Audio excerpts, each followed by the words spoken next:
7 कोई चार्ज नहीं है जहां पे आरोपी को जेल में जाना पड़ता।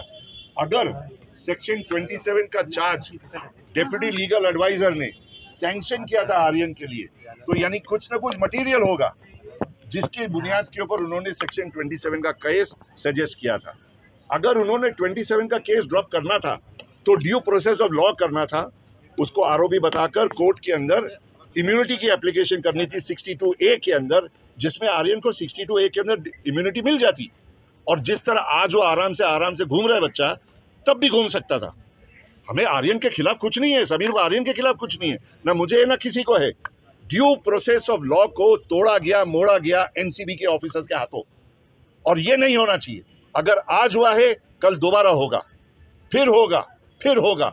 आज ही इसको रुकना चाहिए। सर, ये कब इंक्वायरी के लिए जाने वाले हैं समिट सीबीआई ऑफिस में? Tomorrow morning. Is there any conspiracy against Mr. Wankhede by his own department? Yes, there is a very clear-cut conspiracy against Samir Wankhede by the departmental officers.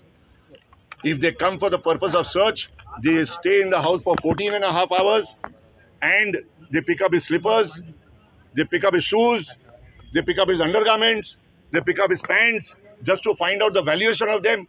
What is this? This is vilification without any material. If this is not targeting, then what is it?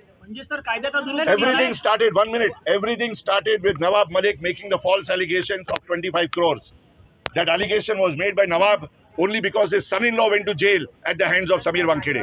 Otherwise, if Samir Wankhede had not arrested his son-in-law, this allegation of 25 crores would not have come in. वो 25 करोड़ का figure जो है, ज्ञानेश्वर सिंह ने नवाब मलिक के उस press conference से pickup करके investigation चालू करी है। आप मुझे एक बात बताइए, अगर किसी ने घूस लिया है तो घूस देने वाला भी तो कोई होगा ना। जो स्टेट की स्पेशल इंक्वायरी कमेटी बैठी थी, स्टेट ने तो अपनी इंक्वायरी को क्लोज कर दिया है, ये बोलकर कि ऐसा किसी किस्म के चार्ज नहीं, ना तो घूस लिया गया ना तो घूस दिया गया। अब सीबीआई क्या इन्वेस्टिगेशन कर रही है? When the state has closed that investigation, where is the question of re-investigation?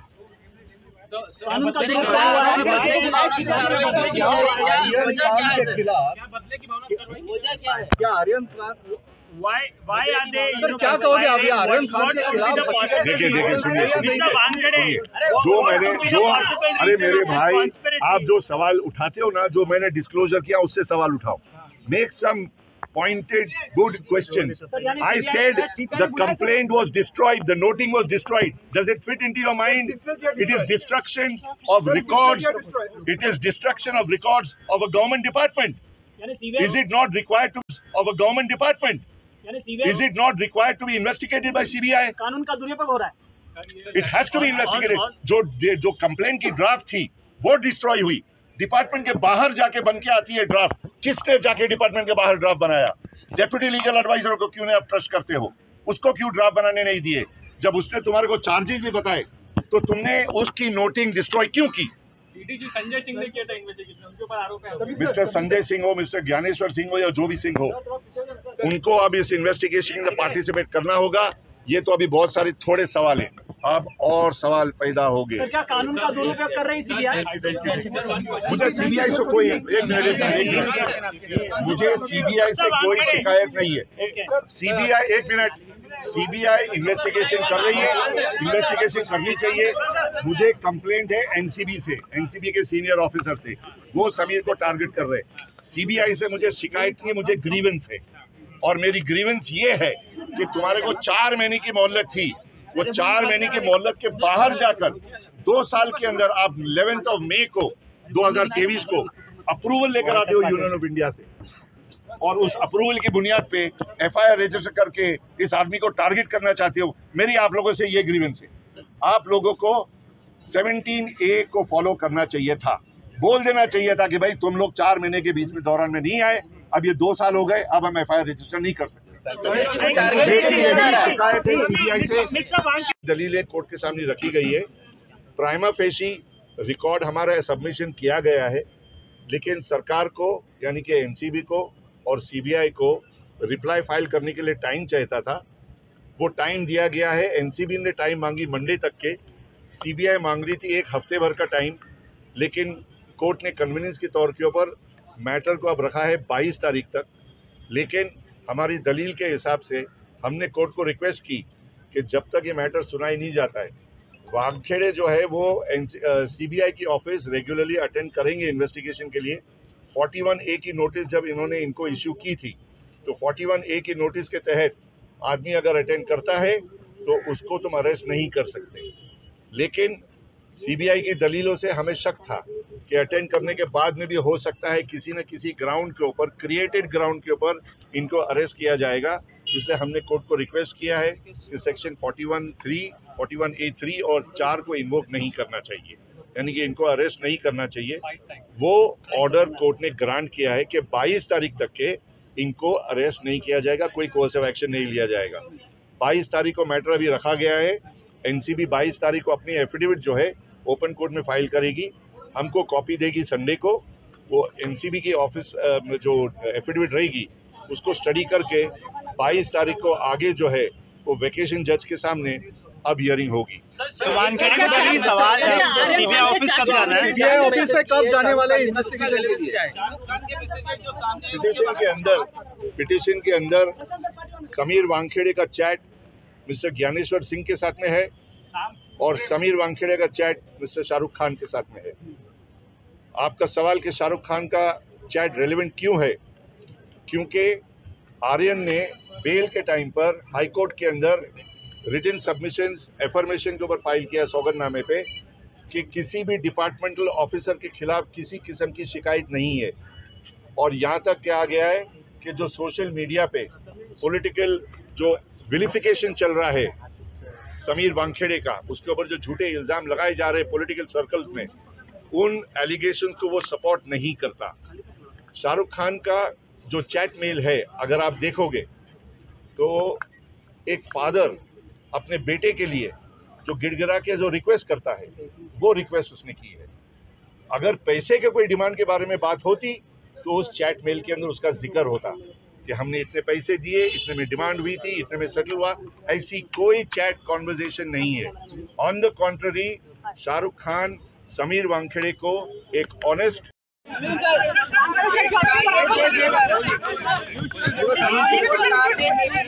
खाली आप लोग खुद देखोगे तो कुछ बोलेगा।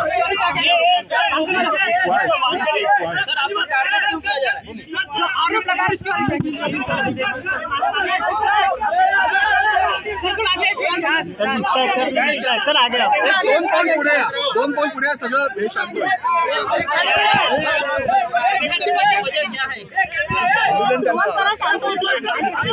अरे ना बोलू तो अभी बोलायला लगा न्यायपालिका पे, सरकार पे और सीबीआई पे पूरा भरोसा है कि ये मुझे न्याय देंगे।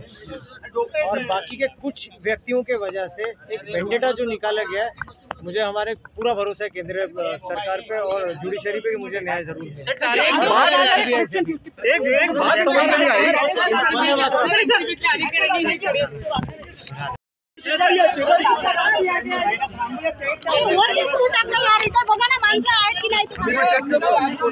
You will ask 1 minute. काय झालं आज कोर्टात नेमकं आज काय सांगा? Silence first. Questions only to me. No questions to Sameer. Sameer has been told not to say a word. So don't ask him any questions. कोर्टात काय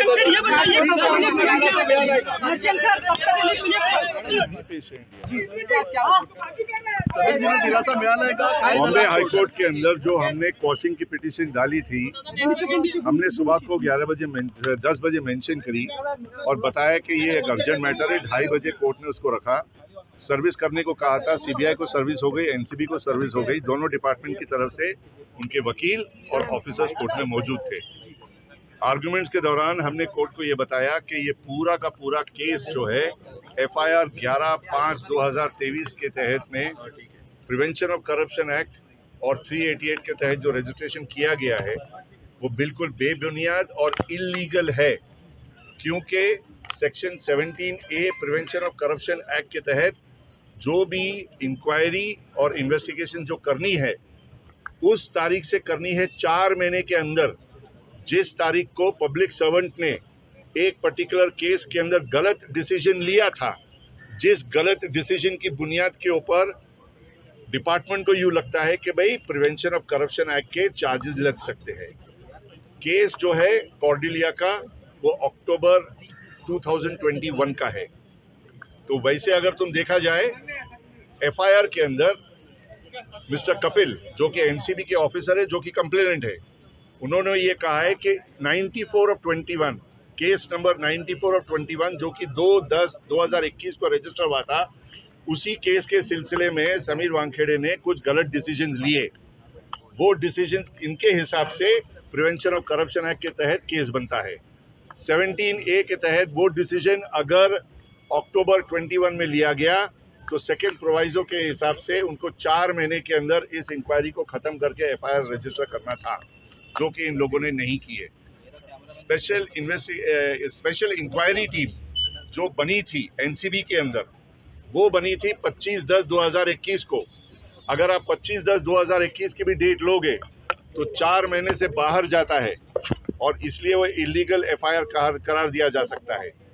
तीसरी बात, कैट के अंदर, सेंट्रल एडमिनिस्ट्रेटिव ट्रिब्यूनल के अंदर, जहां पर इन लोगों ने उस रिपोर्ट का रेफरेंस किया, वो ज्ञानेश्वर सिंह का चैट जो है discloses, hear me out, chat off Dnyaneshwar Singh discloses an offence committed by him under section 59 of the NDPS Act.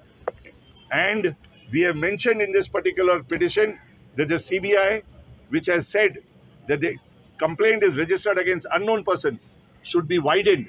The scope should be widened to include the investigation with regard to the role played by Mr. Gyaneshwar Singh in this case. जो भी decision Sameer ने लिया था वो chat के ऊपर ज्ञानेश्वर सिंह के साथ में शेयर किया गया। ज्ञानेश्वर सिंह के बोलने के ऊपर सरकारी वकील को लाया गया। ज्ञानेश्वर सिंह के बोलने के ऊपर पुलिस कस्टडी की डिमांड की गई।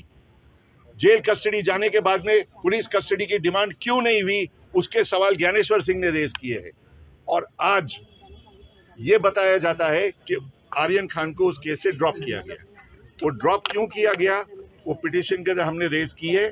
उसका कॉन्वर्जेशन है डेप्यूटी लीगल एडवाइजर के साथ में समीर वानखेड़े के बीच में, जो कि बताता है कि उसने जो नोट पुटअप किया था कि सारे के सारे आरोपियों को किन चार्जेस के ऊपर प्रोसिक्यूट करना चाहिए, वो नोट दी गई थी फाइल के अंदर। वो नोट फाइल से डिसअपियर हो चुकी है, वो नोट डिस्ट्रॉय हो चुकी है। जो ड्राफ्ट दिया गया था कंप्लेंट का, वो ड्राफ्ट चेंज किया गया है। उस वक्त समीर एनसीबी में नहीं था। तो अब सवाल ये पैदा होता है कि कौन है जिसने वो नोट डिस्ट्रॉय किया, कौन है जिसने ड्राफ्ट चेंज किया, और कौन है जो कि ये डिसीजन लिया कि अब लिस्ट ऑफ अक्यूज अलग होनी चाहिए। जब डीएलए, जिसको तुमने अपॉइंट किया तुम्हारे डिपार्टमेंट के लिए, उसे डेप्यूटी लीगल एडवाइजर जो कि कानून तुम्हारे से ज्यादा बेहतर समझता है, अगर उसने नोटिंग दी है कि भाई इन सब आरोपियों के ऊपर ये चार्जेस लगनी चाहिए, तो वो नोट कहाँ है, वो डिस्ट्रॉय क्यों हुई नोट? जो ड्राफ्ट भेजा गया था कंप्लेंट का, वो ड्राफ्ट कहाँ है, वो ड्राफ्ट डिस्ट्रॉय क्यों हुआ?